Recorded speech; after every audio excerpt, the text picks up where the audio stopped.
Donc là, on va étudier le signe du numérateur et le signe du dénominateur. Donc, on va faire pour le numérateur. Donc, on va poser 1 moins x est égal à 0.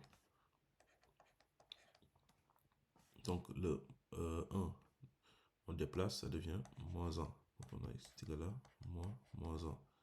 Donc, moins x est égal à moins 1. Ça veut dire que x est égal à 1. Maintenant, on va prendre le dénominateur. Donc, c'est 3 plus 2x. On va poser est égal à 0. Ça veut dire que 2x est égal à moins 3. On déplace le 3, ça devient moins 3.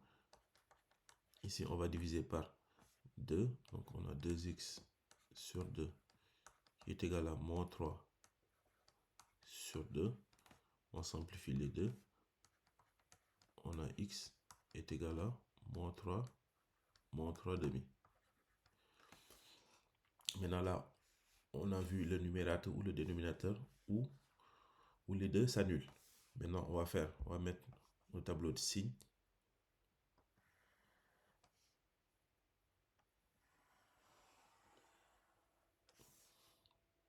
Ici, on a x, on a 1 moins x. Ensuite, ici, 3 plus 2x.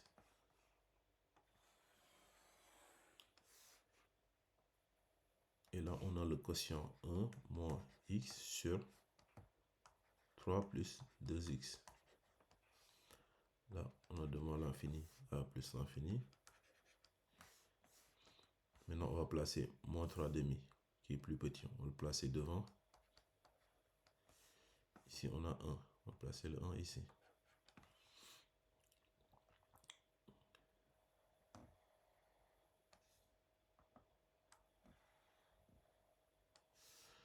Donc là, 1 moins x, ça s'annule ici en 1. Et 3 plus 2x, ça s'annule là.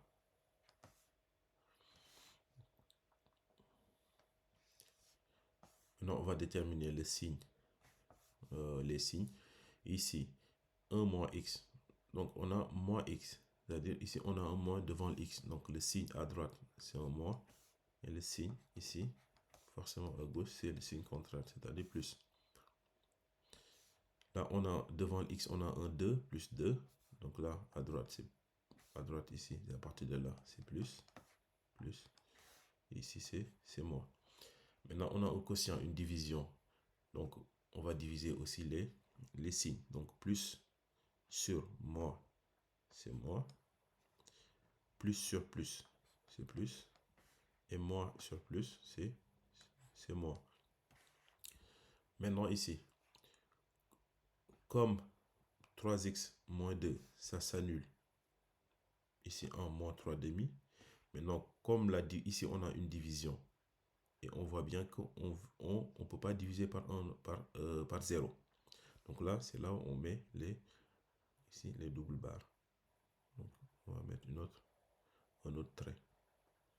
Pour montrer que le quotient n'existe pas si x est égal à moins 3 demi. Et là, ici, on a le numérateur qui s'annule. Donc ça, il n'y a pas de souci. Maintenant, là, on va mettre la solution S. Comme ici, on voulait que le quotient soit positif. Donc, on va prendre l'intervalle ou les intervalles où le quotient est positif. Donc là, ici, on voit bien que le quotient ici est positif sur l'intervalle moins 3 demi, 1. Donc là, comme on a une inégalité stricte, donc il n'y a pas d'inégalité, il n'y a pas de ou égal, donc on va ouvrir les deux côtés. C'est-à-dire, on ne ferme pas. Donc on va ouvrir ici, moins 3 demi, à 1, et on ouvre. Par exemple, ici, si on avait supérieur ou égal, là, on allait fermer ici en 1. Mais par contre, ici, en moins 3 demi, on n'allait jamais fermer parce que ici, on a une valeur interdite. C'est-à-dire, si x est égal à moins 3 demi, ça veut dire que on divise par 0. Et diviser par 0, ça, c'est impossible, ça n'existe pas. Donc voilà.